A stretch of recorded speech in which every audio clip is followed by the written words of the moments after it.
Welcome to this Petauri Evidence webinar. At Petauri Evidence, we deliver market access and HUR support throughout the product lifecycle to bring new treatments to patients across global markets. Follow us on LinkedIn for more great content from our team. We hope you enjoy the discussion. Welcome everyone to our latest Global Whispers webinar. Please see our YouTube channel for past webinars and look out for more content from us in the future. Topic today is communicating value to US payers, insights for pharma and medtech. I'm Louise Maddison, Senior Consultant at MedTech Access, powered by Petauri. We have a great mix of audience today across industry and healthcare systems, and I'd particularly like to welcome our global affiliate partners who play a key role in the work that we do. For those that don't know us well, MedTech Access is a global specialist health economics, outcomes and market access consultancy. With a track record in expert delivery, we provide specialist support for pharmaceutical and medtech clients and work as a collaborative partner to healthcare systems worldwide. In June last year, we joined Petauri.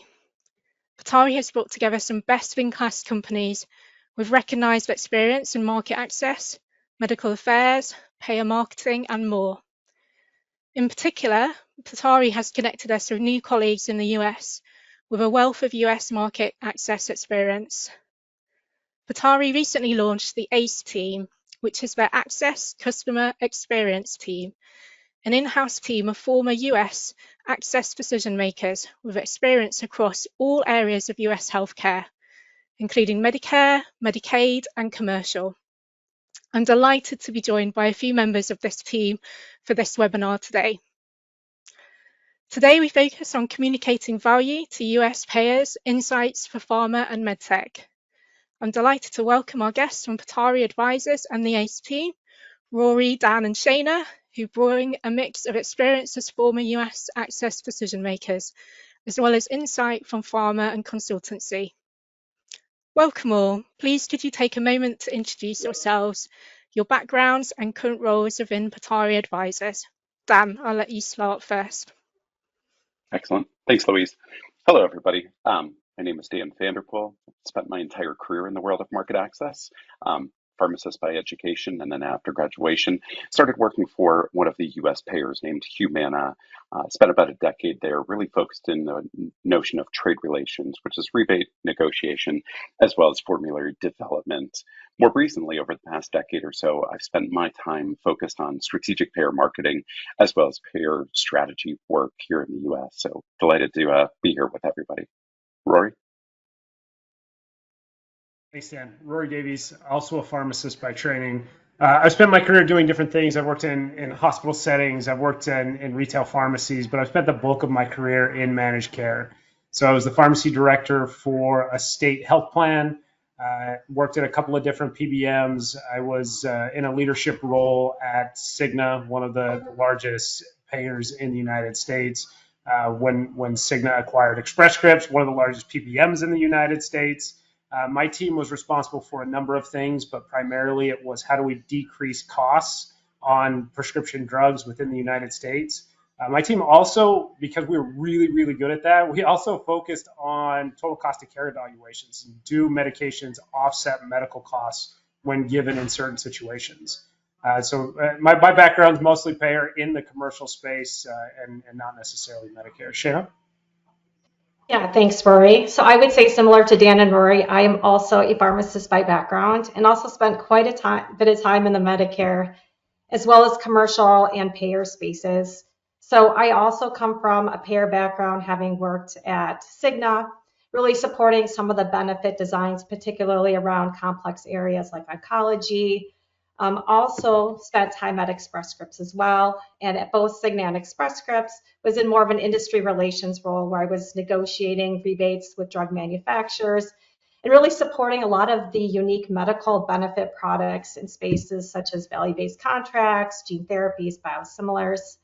I am coming most recently from a biopharma perspective, having worked at Genentech.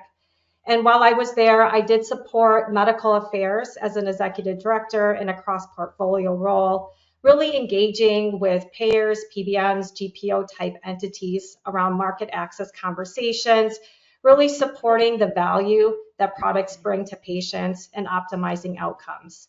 So most recently, I did have my own consulting business, really supporting more of the oncology care delivery side. So certainly looking forward to sharing some unique insights today on this call. So Louise, back to you. Thanks, all. So I'd really like to start by talking about the US payer landscape in general. Could you outline what we mean when we talk about payers in the US? Dan? Yeah, happy to, Louise. And it's a very interesting term as we say payer in the United States, because I think most commonly when you hear that term, especially in webinars like this, where in the active work that we're doing with pharmaceutical companies, most commonly we will refer to payers as managed care organizations in the United States, largely developed by health plans as well as pharmacy benefit managers or PBMs.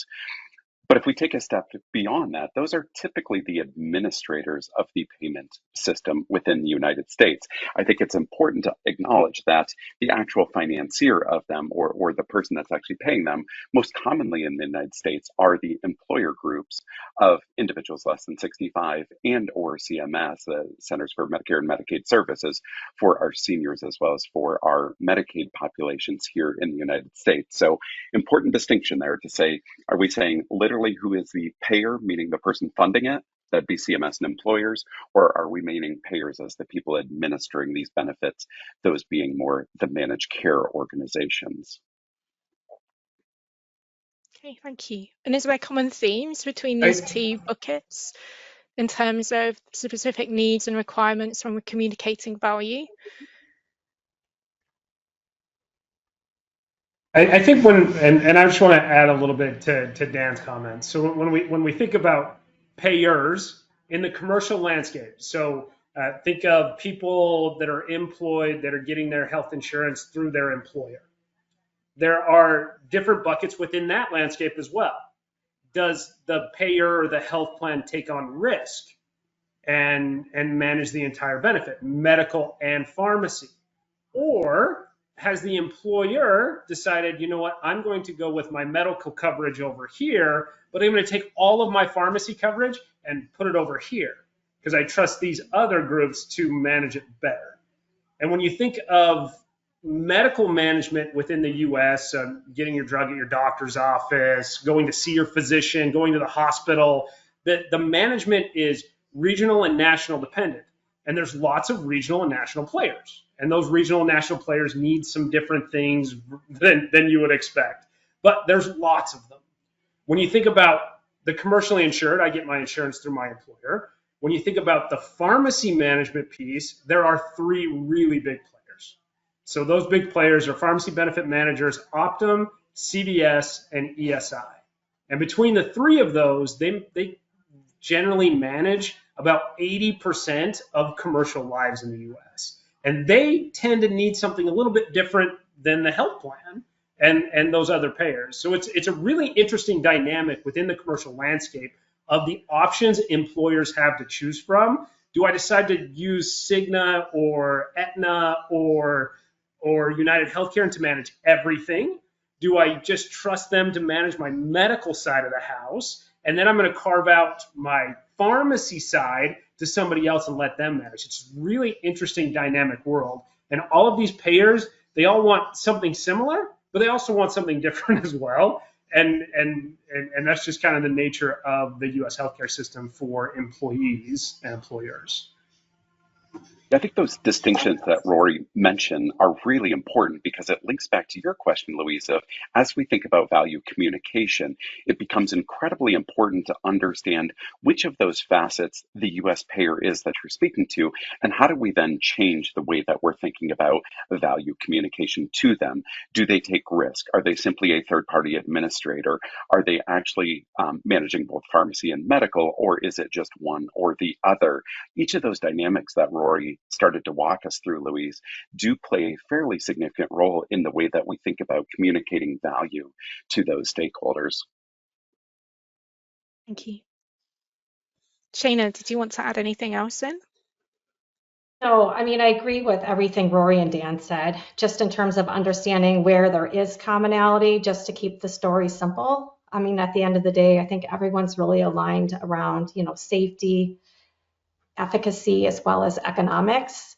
So really thinking of that as an overarching story. But I agree in terms of some of the nuances that Rory pointed out, as well as Dan, in terms of, okay, which lever is more strong with which particular player within the market.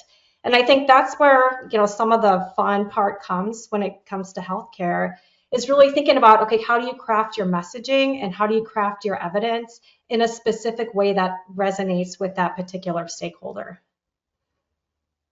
Thank you. And if we just take a step back, because some of our listeners today will be more familiar with the payer landscape in Europe and the bodies there that conduct health technology assessments, such as NICE and the GBA, as that additional hurdle after regulatory submission. Can we make a similar comparison in the US? And could you talk a little bit more about ICER? Yeah, I'll jump in first and then I'll pivot to Rory and Shayna. So there are definitely similarities, Louise, but also distinct differences.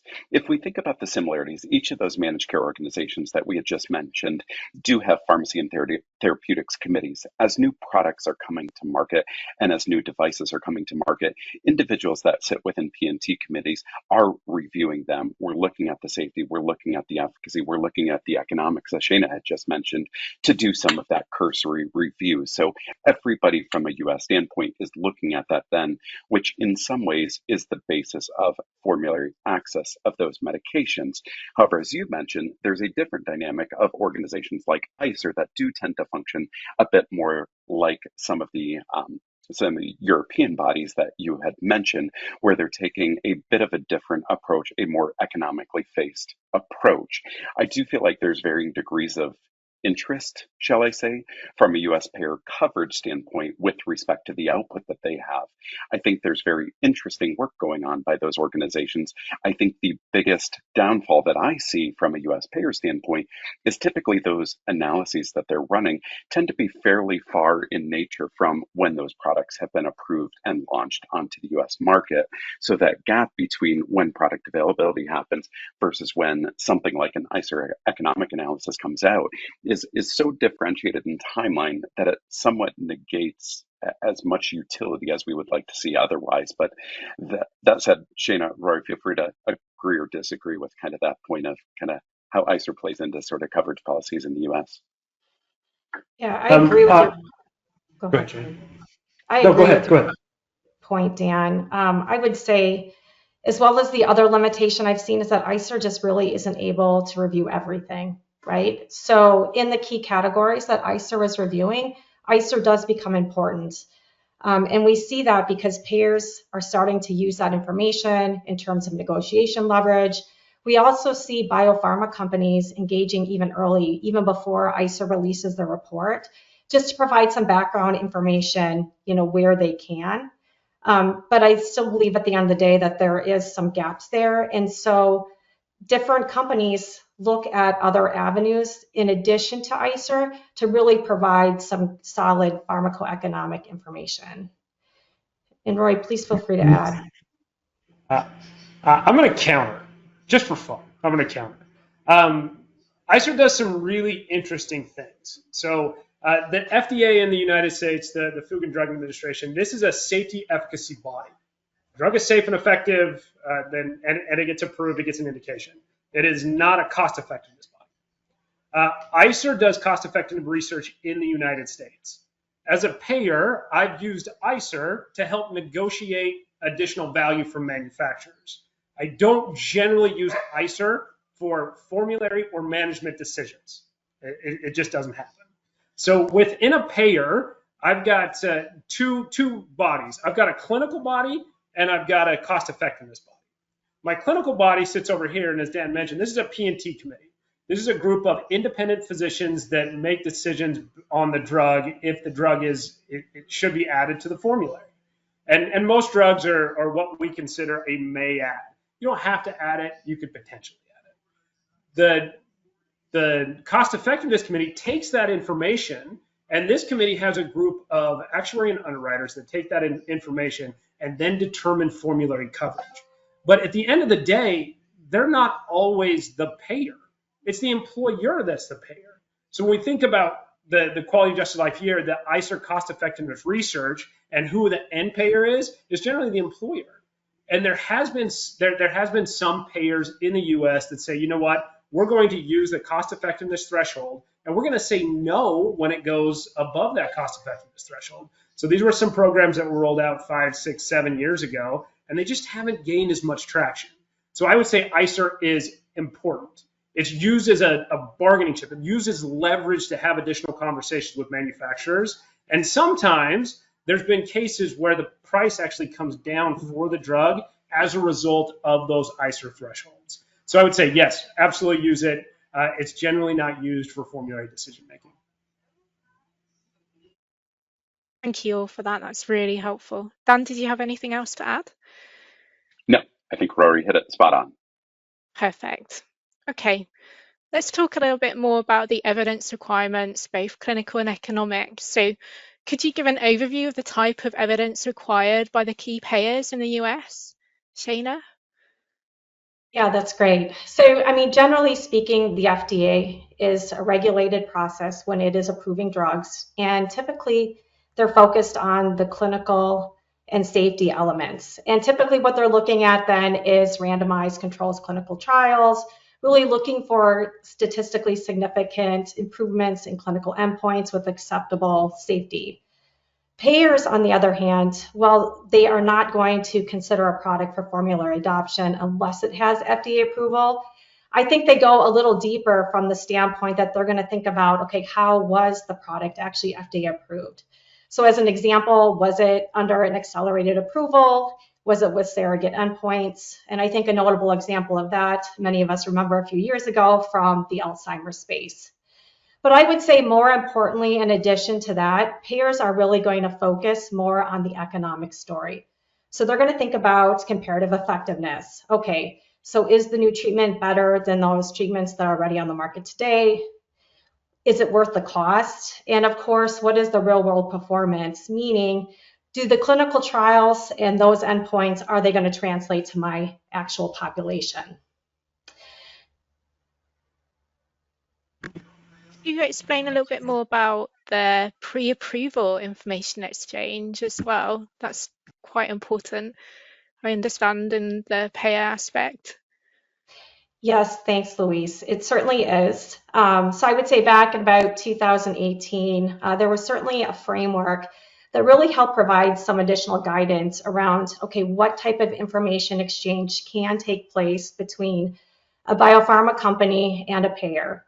And so with that framework, what was outlined and what really helped open the door for more conversations was really around areas such as important facets around how manufacturers can share in advance some endpoints around clinical trial design, what could be expected in terms of the population, and any information around the patient journey as an example. And then on the other side, the guardrails that were spelled out through this were things that cannot be shared. So as an example, what can't be shared in some of these pre-approval conversations certainly aren't definitive claims around safety and efficacy because the product hasn't been approved yet. There can't be any promotional claims, and then typically there isn't absolute information with regards to the financial element in terms of the drug cost itself. But ultimately what this framework allowed for is further engagement that can take place, again, before a product's FDA approved. And really the goal here is to balance providing the payer with enough information that they can start planning from a budgetary process while still keeping the conversation, clinically robust. So in terms of that overarching theme and it being a successful pre-engagement conversation, of course, that conversation is intended not to be a one and done. You just don't deliver, for example, a pie presentation, but it's intended to be an ongoing conversation that can take place between the manufacturer and the payer to really help prepare for that particular launch. I do think Shana's last point was, I'm sorry, Louise. I was just going Sorry. to expand upon Shayna's last point. It becomes really important to think that PI is not a one and done conversation typically with payers. In fact, if we look at the actual guidance that exists from the FDA, basically, if we're communicating any information that has significant or substantial change, it's the obligation of the biopharmaceutical company to go back and further have dialogue with those US payers to talk about any of the change in the information that they may have provided. So it's a really important aspect to think about this as an opportunity to continue to engage US payers all the way up until approval from the FDA.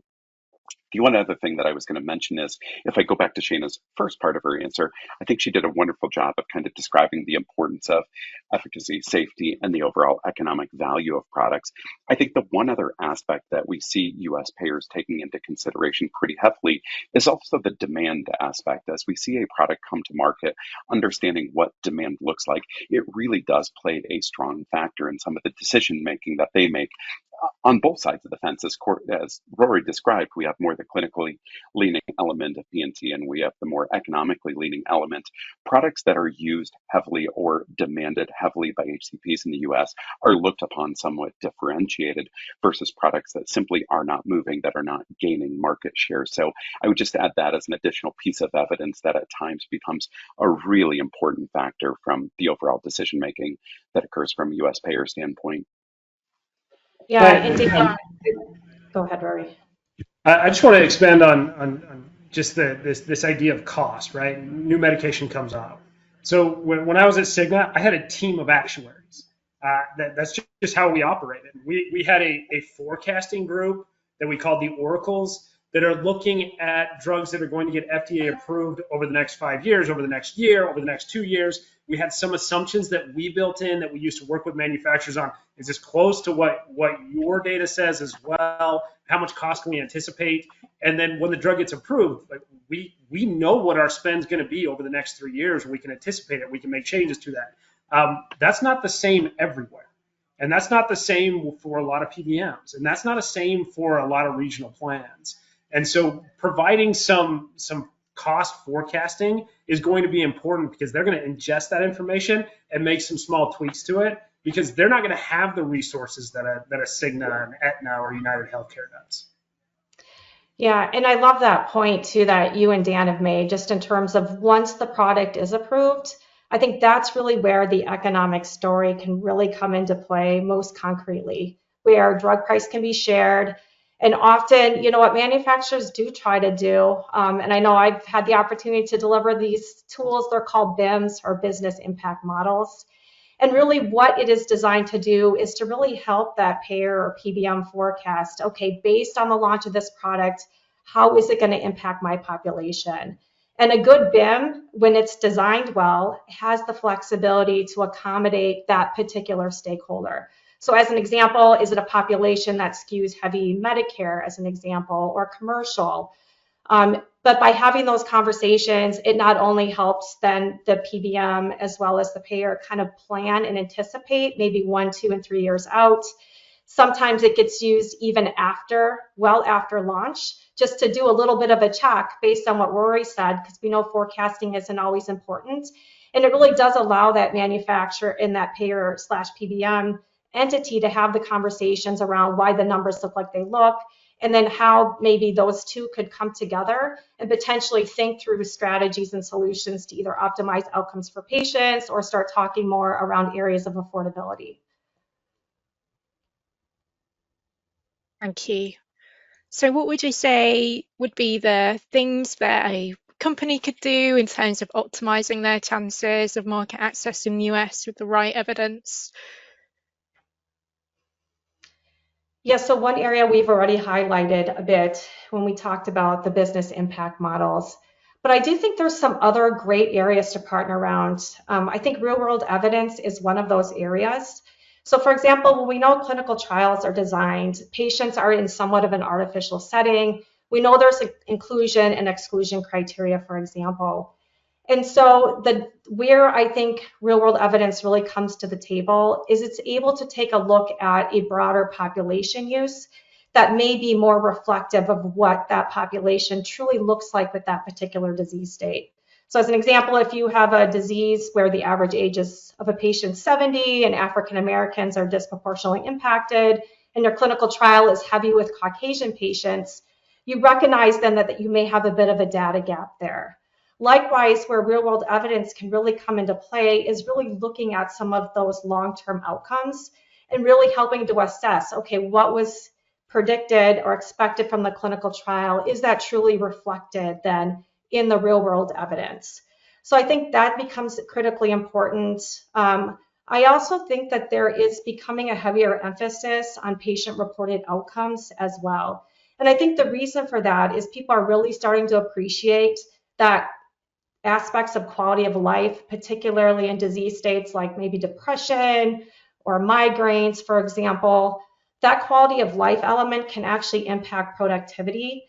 And that actually has cost implications, particularly if you're thinking about an employed population or a commercial book of business. Louise, if I can, I think Shana said that wonderfully. I would simply add one other element that we're seeing more and more growing in importance, and that's the whole notion of evidence generation planning pretty early on in the clinical development life cycle. I feel like oftentimes if we go back a decade or so, there was very much only a focus on what are the clinical endpoints, what is sort of that requirement to get a product approved. And I feel like we're doing a better job, but I still think there's more that we should be doing of thinking about evidence generation opportunities in that development cycle, to think about US payers and to think about some of the economic values or some of that data that they would find most useful at product approval. So the more that we could do there in that upfront part, thinking about some of the criteria that US payers find most valuable, I think would be a huge, huge benefit as we start to think about how are we developing products in the US. Rory, did you have anything to add? Yeah, I like to think about real world evidence in kind of two buckets. So I've got external real world evidence that gets published. We're looking at PubMed. We're finding these journals, articles. You guys are bringing us information. Pharma's bringing us information. And then the real world evidence that me as a payer, I can generate. So at Cigna, we had 15 million medical lives. And so what often was the case is I can't make a formulary decision generally on real world evidence. What I can do is I can take that information and then go look at my data. What do we find out in my data? We actually built programs at Cigna because of this. There was an interesting tidbit that came from a manufacturer that said X, Y, or Z is happening within the US population. And we would say, oh, that's interesting. Let us go confirm it. Let us go take that information internally. Let's validate it. And let's see if there's cost savings there. If there's cost savings or outcomes generated within this intervention, we can then capture that as affordability. And we can actually take it back to the marketplace. And we can say, we're going to spend less because of this. And it starts with real world evidence over that the manufacturer brings that we validate internally. Thank you. So if we think about other factors aside from efficacy, safety, cost effectiveness, what else is impactful in supporting coverage and reimbursement? Shana, perhaps you could lead from the pharma perspective in terms of additional things like the billing and coding or patient support services. Yeah, no, thank you for the opportunity. I know we've already talked about the trifecta. We'll call it clinical, efficacy, safety, and the economic story. But I agree that there are other areas to consider. We had mentioned already real world evidence. We talked about patient-reported outcomes. But certainly in addition to that, like payers and PBMs are going to be thinking about things such as what are the real world implications of how that product is truly going to move across that patient's treatment journey. So just some examples of what I mean by that are, so you can think about a patient who may have a complicated diagnostic journey. So think about like comprehensive genomic testing for a precision medicine oncology product. We know that even if that product has great outcomes in the clinical trial, if there's a lot of barriers for that patient in terms of even getting the diagnosis or identifying the patient, it's going to limit the outcomes that product can have. Additionally, I think if products are started in the hospital and then the patient continues the treatment in the outpatient setting, how that product actually transitions across benefit designs and really creating, I would say, kind of a frictionless patient journey becomes incredibly important, as well as some of the heavy monitoring requirements that some of the products have. we know that that can not only add to increased costs, but it also can reduce, I think, some of the adherence and safety parameters around that particular treatment. So in addition to that, I think there are some key considerations around some of the distribution aspects as well. So one of the things you mentioned, Louise, is thinking about patient support services or even hub services. And the idea of leveraging some of these entities are to think about, okay, how can you actually compress the time from when a patient has a diagnosis to when they can actually get on treatment and really make that an easier journey. And that becomes critically important. I also think the design of the distribution model also plays an important role, particularly when we're thinking about specialty pharmacy products that are limited distribution. So as an example, you can imagine if a limited distribution product can only be dispensed from one kind of national centralized specialty pharmacy, it's going to be a different experience than if that patient's able to get maybe an oral oncology product through an in-office dispensing pharmacy that's actually integrated with their physician practice, where you can marry together that oral agent with the patient's IV treatment as a packaged regimen. And I know that there's some data out there showing that those two distribution models may actually have a difference when it does come to treatment adherence, as an example. And I would say the last element that doesn't get talked about as much, but I think is going to become or is continuing to become more important, is really thinking about how biopharma can actually engage with areas such as patient advocacy groups. And I think the area that stands out most for this type of concept is just thinking about how that operates in the rare disease realm. And I don't know, Dan or Rory, I'm sure you've got other ideas as well. Yeah, I might expand just a little bit on what Shana had shared. And one element that we haven't discussed yet is this notion of how should we be thinking about the U.S. payer marketplace. And we spent a bit of time at the beginning of kind of defining who the players are there. But I think it's an important distinction if we think about the audiences that oftentimes biopharma is communicating with. The vast majority of people employed by the payer organizations are thinking about this from a population health standpoint. We're making decisions that impact the entire population. But several of those elements that Shana just mentioned are more patient-centric or patient-specific. It does become a really important aspect to start to think about. There are audiences within payers, or even as we think about the extension of managed care into integrated delivery networks and health systems, of individuals and entities that are far more focused on individual patients. That's where some of those distribution elements or some of the patient support elements that Shana was starting to speak to become really important talking points to say, how are these therapies being supported and what are we doing directly for the patients to help keep them on therapy or help support their journey through adherence and persistence. So just want to make sure that it's kind of understood. The vast majority of us in the payer space, we think about the population, but it should not be lost that there still is a large portion that think about individual patient care. We talk about, I mean, the FDA approval is like the first step in the journey. You could actually have an FDA approved drug that has good coverage that nobody uses. So within the US, because we're such a fractionated healthcare system, you potentially could have a provider problem, a payer problem, a pharmacy problem, a patient problem. That it goes beyond payer. One of the things that we haven't talked about is utilization management, right? We get the drug FDA approved, the payer looks at the information and says, we're going to make a determination if this is the right drug for the right patient at the right time, at the right dose, at the right site of care. And then when they add that all up, they put in a utilization management program such as a prior authorization.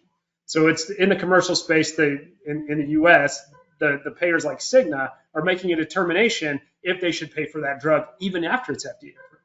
So they could cover it and still have prior authorization on it. And sometimes the providers don't get the prior authorization. Sometimes it rejects the pharmacy. So there's a lot more to market access than just getting the FDA approved drug and then getting coverage. It's what does the utilization management look like? How does the provider know that there's a PA on this drug? How do they submit that? Does it require a genetic test? Have you done the genetic test? Does a genetic test require a prior authorization? It's a really fractionated system, and it's important to understand each one of these key stakeholders and what they need in order to streamline that process for the patient. We have a ton of prescription abandonment in the US, and it goes from non-specialty drugs to specialty drugs to oncology drugs to infusion products. there are challenges throughout because we're so fractionated, and you have to understand each one of these key stakeholders and what they need in order to streamline that process. Thank you. So now we've talked a little bit about the evidence requirements. How do you communicate that value in terms of the messaging that resonates in the US, especially when you've got all these different audiences to manage? Dan? Yeah, I'll take a stab at that. I think the most important aspect, in my opinion, of communicating product value is being able to accurately anticipate the objections or the challenges that the US payer audiences may throw at you. So, said differently, if we're creating value stories for US payers that are simply the features and the benefits of the product, we're probably missing a really good opportunity to more proactively address some of the things that we are going to anticipate US payers challenging with respect to that product launch. So, to the best of our abilities, making sure that that development process anticipates those challenges makes for a much better value proposition or value story, in my opinion. That said, there's only so far that we can go with that. Obviously, it still has to stay within the bounds of sort of medically and legally and regulatorily approved content, but I still think a really sound value proposition has an ability to anticipate those things. Okay, and what lessons can medtech companies and pharma companies learn from your experience? Where have you potentially had challenges that you can learn from? Yeah, I think I'll take a first stab at that and then pivot to Shane and Rory. But I think the diversity of audiences that do exist within the US healthcare landscape is such an important lesson. Rory started to say it is a very fractionated system. So to ensure that medtech and biopharmaceutical companies do not perceive it to be a single audience or a single audience with similar business motivations or business perspectives is probably one of the most important lessons. Understand that everybody is going to be driven from a slightly different sort of book, if you will, of what are they attempting to achieve in this gigantic universe that is the US healthcare space, and making sure that we're having a bit more of a targeted message or a bit more of a targeted conversation with those individuals, understanding what it is that their perspective is, not simply having a one-sided conversation to tell me what is the efficacy and safety of a product, for example. The conversation should be able to go much beyond that and much more individualized to what are some of those business drivers that particular audience may have. Shayna, Yeah. did you want to jump in? Yeah, I absolutely agree with what Dan said. The one thing that I will lean on just a little bit, and Louise, I think it goes back a little bit to your question when you started talking about billing and coding and reimbursement. And while it can be a little bit complex, even for a medical benefit product, I really think it probably stands out even more in that med tech space. For those companies, I think where they engage, not only is it across a fragmented healthcare system, but based on my experience doing the consulting work, just really thinking about like how they really need to engage across different stakeholders as well. So just thinking about individuals such as those that are really supporting like workflow and technology, and really thinking about, some of those aspects around security and data becomes critically important. But really, I would say it's that billing and reimbursement and that coding structure is a little less regulated and I would say known, and creates maybe a few more hurdles than what we experience on the drug side. And of course, if that isn't a well thought out strategy, it just becomes more challenging to actually bring a successful product to market and then to be able to maintain that technology long term. Thank you. Rory, did you have anything to add? No, I think they capture it really well. Great. Maybe we can talk a little bit about the process and timing for engaging with payer bodies. So how do companies ensure that they have the right evidence and tools to engage with payer bodies in the US? And what is that timing for engagement? Shayna? Yeah, so I think it's a great question, and I hate to say the word, it depends in terms of when to engage. So as an example, we talked about tools such as the pre-information exchange or PIDEX as an example. And so typically, as a biopharma company engaging with a payer, I really think it's important to start that engagement. It could be, even 18 to 24 months ahead of launch, which sounds really early. But what I mean by depends is that's really important if you've got a product that's either very complicated or expensive, or maybe it's a product that's really going to tackle a disease that doesn't have a treatment today. And so there's a longer education process between the biopharma company and the payer, just in terms of education around the disease journey, the diagnostics, and the economic implications. I think certain therapies stand apart. So as an example, gene therapy, I think, is a classic one where that early engagement really matters. Part of it is around, part of it's just even around, what is the financial implications may look like long-term. I think it sets the stage as well in terms of like what kind of insights can be exchanged between the organizations. I think if a company is going to bring a product to market and it's either a Me Too product, it's something that people are familiar with, it doesn't have huge cost implications, then I think some of that pre-engagement conversations doesn't need to happen that far in advance. It could be closer to a 6 to 12 month time frame.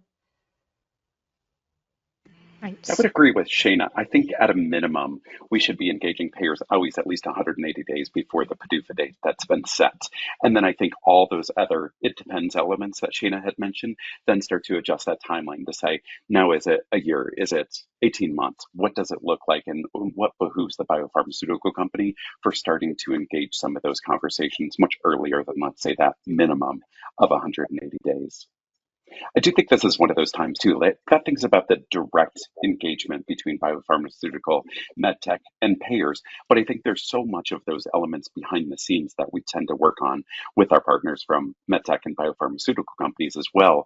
And I think we start to see these really nice close alignments and synergies with our HUR friends, as well as those of us that kind of sit on the market access side of the fence, to really start to think about what is the evidence that's going to move the needle? What do we need to think about? What do we need to communicate? What do we actually need to go try to procure, if you will, throughout the development process to make sure that that value story and that value creation is as well-rounded as possible for U.S. payer audiences? Thank you. Rory? My wife runs our household under a no surprise rule. We don't want any surprises in our household.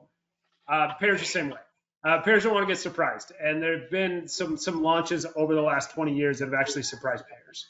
And surprise payers by how much things cost and how impactful within the population it was going to be. Payers are better at this now. They're not perfect.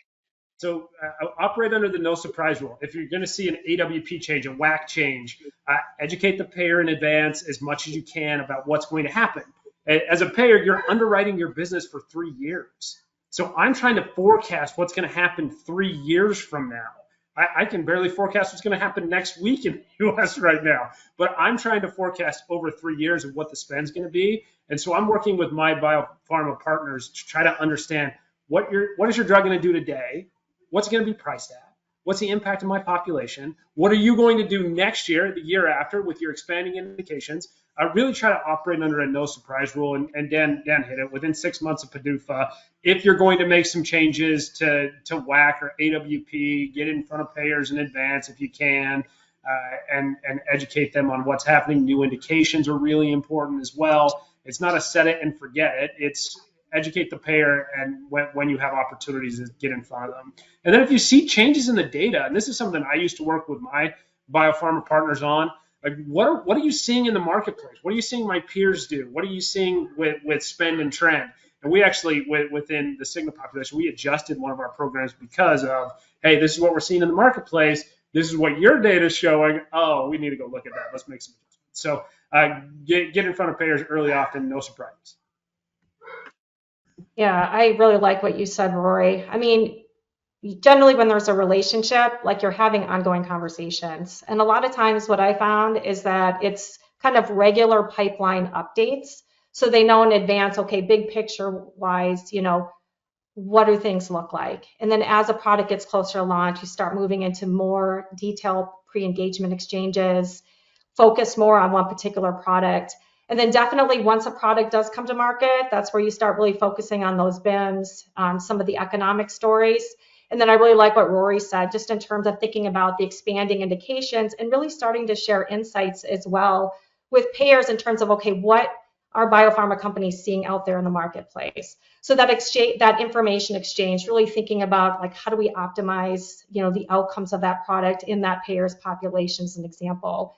So it really should be an ongoing conversation as opposed to just a start and a stop. And I think in that way, I think it's a good foundation in terms of really bringing like two key players together that are really working hard to try to provide, benefits for patients with some of these innovative treatments. Thank you. Could we talk a little bit more about the changes that are happening in the payer landscape and what our audience should be aware of? Maybe go to Dan first. Yeah, I feel like Rory hit it early on, is we have a fairly fragmented market. We always have. I think there has been an ongoing desire for us to make sure that we can marry pharmacy and medical a little bit closer in the United States. I think anybody with common sense would understand that it is going to be a benefit if you're managing a patient in totality across what's going on in the pharmacy and the medical side. That said, I feel like this has been a little bit of Groundhog's Day where we've had this same conversation now for 20 plus years. Are we making progress? Yes. Is there more progress that we need to make? Yes. I would say that is one of the things that we're seeing from a US market standpoint is so many of the different players in this space all having a concerted effort to try to say, how do we have better accessibility to the data? How do we start to understand the patient holistically a little bit better than saying, I simply understand what's happening when they have a medication dispensed at a pharmacy. I honestly have no idea what's going on with their physician office or even with infusible medications. That's just not a great system that we've had for years. So that might be the first thing that I touch on, but happy to have Shane and Rory go farther. Yeah, Dan, I really like what you are aiming for. And so where I'll take it is just thinking about vertical integration. I think it's a story that everyone continues to talk about is some of that consolidation. I know Rory talked a little bit about the big three. And it just feels like everything just keeps getting bigger and the marketplace is condensing in certain facets. And I think part of what's driving that is what Dan talked a little bit about, is just really understanding the patient more holistically. And part of that's just being driven, I think, by more value-based care arrangements happening at a variety of different levels, which are really creating some of this vertical integration. So I think that that's a really important market dynamic that's going to continue to blossom over the next few years and will certainly change the way I think biopharma companies need to think about engaging with some of these different entities. I'm going to add a little bit from what we kind of kicked the conversation off with. So, and the end payer in a lot of the U.S. right now is employers. And employers don't have a lot of line of sight into what they're actually paying for medication. And costs keep going up and outcomes aren't necessarily changing. And that's a problem. And employers going into 2025, out of 2024, and some of the federal investigations, there's been a push for more transparency. And you've seen this from some of the reports on gross to net and how PBMs are making money and this shift away from rebates over to specialty drugs, specifically within their own SP, and some of the changes there. And then we see this also push for less high WAC, high rebate products, right? If we trend that over the last 20 years, we're seeing less high WAC, high rebate products. And there's just a sense and a pulse within the employers within the US who are buying this coverage, paying for this coverage, that they're demanding more. And they're demanding more transparency. They want to know what they're actually paying for goods. And if they're not seeing the transparency that they want or hope, they're going to push for a more fractionated system. And we've seen this actually from some large regional plans that are saying, you know what, we're going to blow it up and try it again. Will they have success? I don't know. But there is a shift in the U.S. marketplace, and some of this is as a result of some pending legislation, some investigations, and just employers generally unhappy with their current arrangement with their PBMs. Okay, it's interesting. Anyone else got anything else to add there? would say the thing that we probably need 3 extra hours to talk about is policy change in Yeah, the US and how impactful that is. So I think that's a whole another series of webinars, Louise, but obviously I think it's a miss if we don't at least mention the fact that policy change in the US is so impactful to US payers. Yeah, I great. agree. I was waiting for someone to bring up IRA, so I wasn't going to be the one to do it because we need a whole new podcast for that. Rory, I was waiting for you to talk about PBM reform, right? Or 340B reforms. I think all of those potentially huge implications there. And then when I was thinking about vertical integration, you could start thinking about things such as site of care. I think that's, ongoing issues and an ongoing tactic that payers and PBMs are continuing to leverage, right, when they're thinking about cost containment initiatives. So those are just a lot of little tidbits. I feel like they're worth at least mentioning on the call, but certainly each one of them deserves its own podcast. Thank you. So I guess maybe we'll move to some of the questions that have been sent in by our audience today. So thank you for sending your questions in advance. So we have a few here to share and discuss. So the first question we have is in two parts. So if we consider a new drug coming to market, what could an impactful evidence package look like to communicate value to payers? And the second part of that question is, if that market already has a few competitors, what would payers consider as meaningful to differentiate that asset? So perhaps I should ask Rory to lead on this. I'll take it, and I'm going to steal one of Shana's answers. It depends. It really does. It depends on the therapeutic class. I think that is key. Like we have a new pain drug in the U.S., and the opioid epidemic has been well documented within the United States and abroad. We've got a new agent. This new agent, it's a good agent, and it's going to see widespread adoption. And payers would like to control this, but they're not going to be able to. They're going to have challenge controlling this specific product. So I think it really does depend. If it's a new ACE inhibitor for hypertension, payers are going to go back to their P&T and they're going to say, well, it's a MAYAD. And what MAYAD means is I'm going to extract as much value as possible in order for you to get coverage. And when I benchmark you, I might benchmark you against a $5 generic product that's widely available. If it's oncology, that's something different. If it's a first-in-class agent, that's something different. It's for orphan disease, it doesn't have any other treatments, that's something different. And so it really is disease state dependent, therapeutic area dependent. And unfortunately, I would like to say, you know what, you need to bring this package for this. It's just not the case. It really is dependent, and payers will look at them all differently, and they look at it from a competitive marketplace environment, and all payers are going to say the same thing. Doesn't matter about the therapeutic area, though. They will say one thing, and this is really common. In order to get access, you've got to give me a rebate. Even if underlying they know they're not going to be able to control spend and trend here, they will come back and say, I don't care what the data says, you're going to have to give a rebate in order to get access for this product. Yeah, I agree with Rory. Go ahead, Dan. No, you go, Shana. Yeah, I think Rory raises a really good point. A new product comes to market. Typically, it falls within some type of market basket. Rarely are there head-to-head trials, right? So the best you can really do is think about, okay, the design of the clinical trial. Is that new product coming to market? Really, was it compared versus standard of care? And then you have to look at the populations and really think hard about, okay, are the benefits from that clinical trial actually going to translate to my specific population?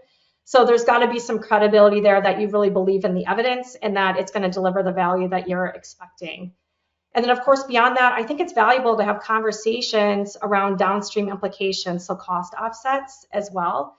So again, that comes into line with that affordability picture. So starting to think about things like hospitalization and ER visits, or if it's a commercial population, thinking about things such as quality of life measures. And so while those are softer endpoints and considerations, I think sometimes they're necessary to try to differentiate one product from another product.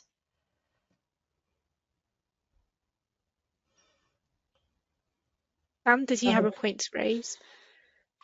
No, Shayna stole my thunder. I was going to say economic endpoints, while they may seem softer on the surface, provide tremendous value. So Shayna mentioned several of the different endpoints that we're starting to see more frequently in trials. I do think that they are greeted warmly, even though they may on the surface look like they're not quite as tangible as some of the clinical endpoints that we're accustomed to seeing.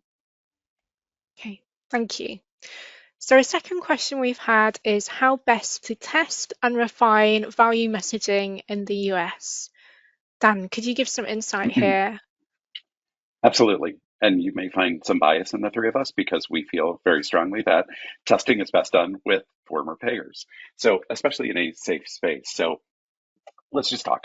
So as we're developing value stories for US payer audiences, it is incumbent upon us to make sure that actual payers are looking at those messages. I think that is best done when you have a quote unquote safe space to do that in.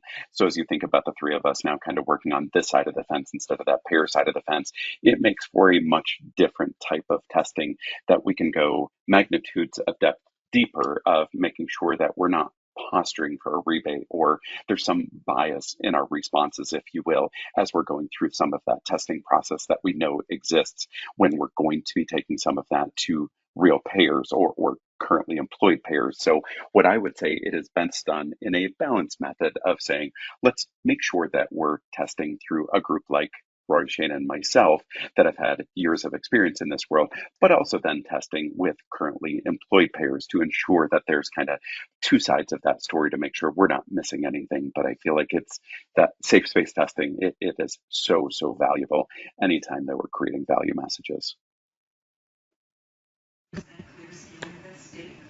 The payer model, I'm going to steal. Louise, I'm going to steal it for 2 seconds, then I'll give it to Shane. The payer model is changing so rapidly. In 2010, 2011, the big three PBMs that I mentioned earlier that control about 80% of the population introduced closed formularies, meaning they were going to start excluding drugs from coverage, and they were able to shift a lot of market share over to one product. Enter the era of rebates. PBM started generating huge revenue from rebates. Really impactful year, 2010, 2011. 2024 was as impactful as 2010, 2011. And there were a handful of things that happened in 2024 that really changed commercial dynamics. And it's really important to understand as a manufacturer coming into the US, what those changes are and how they're going to influence coverage of your drug in the future and what strategy that you should really take on. And the only way you can do it is actually with payers. So you have to understand what's in the marketplace, what's happening. And unfortunately, 2024 does not look like 2015 anymore, and you need to come in with a new game plan. Yeah, I think the only thing I'll add, since Dan took my point, was really thinking about, typically when you're engaging with a big entity, we'll call it a payer or a health system, what I find is that often there isn't just one specific decision maker. Often it's a committee, and it could be a committee of clinical people wearing clinical hats, and it could be then layered on with a committee that is wearing more of a financial hat. So I point that out simply to say that a lot of times, again, never one and done conversations with an entity. So think about engaging not just longitudinally, but you've actually got to engage across multiple different stakeholders, because sometimes those stakeholders, even though they influence decisions, those decisions may not always be aligned. So my point to pointing that out is not only, of course, just thinking about what Dan highlighted in terms of really testing messaging against maybe former payers, but also thinking about a little bit of diversity as well in terms of who you're testing that message with. So test it with someone with a clinical hat, test it with someone with a financial hat, as a really simple example. Thank you. So thank you all. It's been a really interesting discussion today, and I thank you to the audience as well for listening to our conversation. We will follow up on any of the questions that we didn't cover today, and we're also happy to help signpost anyone to the right place if they want to continue the conversation. But just to say thank you again. Thank you for watching. If you'd like to find out more about how we can support your market access goals, get in touch today.